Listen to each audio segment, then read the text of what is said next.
This is, I think, like third quote by Bell Hooks, third or fourth quote. Like, but Bell Hooks says, us Black folks, we don't accept what white people say that Black people are. However, we don't go far enough because although we don't accept what white people say Black people are, we accept what white people said it means to be a man. And so, like, Mm. the concept of when I hear be a man in this, we call it a colonial masculinity, and that means that like I have to have power over people. I have to maximize my financial Oh, wealth or power and oh, control. you hurting me over I here. have Okay. to, right, like I have to have as many sexual partners. Like I have to be in power. I have to be in control at all times. In order for do that, I can do whatever I want. I can be, emotionally violent. I can be physically violent. I can be intellectually violent.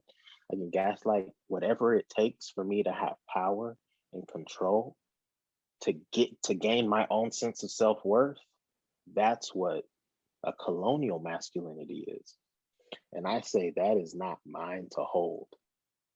I'm not down with that idea of what it means to be a man. You know what I mean? So what is the idea of so what does it mean to be a man besides that? That's the thing. I don't know because when I'm saying like, okay, well, I can be emotionally supportive or emotionally aware. Well, women can do that too. Anybody can do that. I can be a protector. Anybody can be a protector. And it's like being a protector doesn't mean being able to fight, all the time physically. Sometimes protection is being emotionally present, listening, taking accountability, you know what I mean? Being present in a relationship, like not traumatizing your kids and telling them that they should be this or that. Like that's what protection. How do I protect my Okay. family's hearts? You know what I'm saying? So, but I You digress. you just you just blew my mind with this colonial masculinity.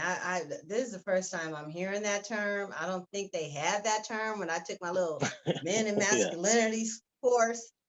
Um, you're making me real. That's the power of words and language. You throw that adjective colonial masculinity, and then you describe the power, the go, and because maybe it's because I've taught world history, I'm a student of Mm, history, so I have it's not just a passing term for me when you say right. colonialism. It's Right. real for me. The colonization of Africa, not just the Yeah. slave trade, but the actual colonization. It is real for me as Yeah. studied, right? Hmm. And so when you say that, and then you imply that we have taken that plunderous Yeah. um, behavior and collapsed it with being a man. And now I'm like, because everything you were saying when you were like, get as many women as you can, get as much, like you're free to gaslight, you can do whatever you want. It's like all of a sudden my head was just like, oh dang. And I have to be honest with you, like I'll be honest with you, like I fully identify female and all that, but I also know, like my friends will tell you, like people say, you kind of like a guy, you know, Yeah. you act like a guy in certain Yeah. behaviors. In some ways, you're saying that I'm like, I'm actually feeling like a dagger going, dang, where in my life am I Me living too. from dominating? Yeah. And that's the thing.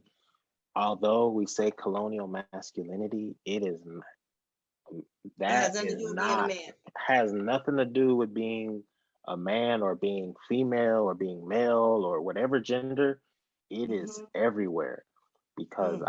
I've seen, I've seen Black gay men be just as harmful, be working in colonial masculinity just as much. I've seen lesbian folks, I've seen non-binary folks, I've seen trans folks, I've seen everyone, women, cis women.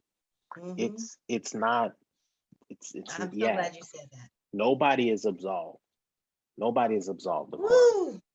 So tell me a little bit about, we mentioned that you work with Beam. Can you tell us a little bit about it and what that is? Yeah, so Beam is Black Emotional and Mental Health Collective. So we're a nonprofit organization.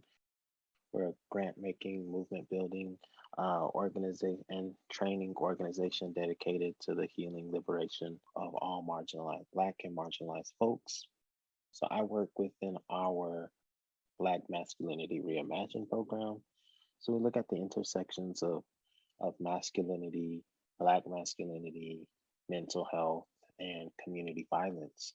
We believe that, to combat sexism, misogyny, transphobia, homophobia, that, we need to reconnect with our wholeness and really examine this colonial masculinity in the ways in which it's impacted our mental health Mm. and our communities. And so, Is it local only, as in Southern California, or is your reach one that people across the nation could connect with Beam? so we're based in Los Angeles, but due to the pandemic, we had to, everything went virtual. Everything that we have is online. So Wow. everybody can access it because we understand, like, someone may not be able to go to a 2 hour virtual workshop, but they can pull us up on IG and like share a tool or a Oh, resource wow. that we created. So or go Oh, I online. can't wait. So 365 brothers is going to be following you. yeah. Yeah, Yeah. So yeah, Beam, that's great. yeah, underscore Beam org. Yeah, I Okay. think.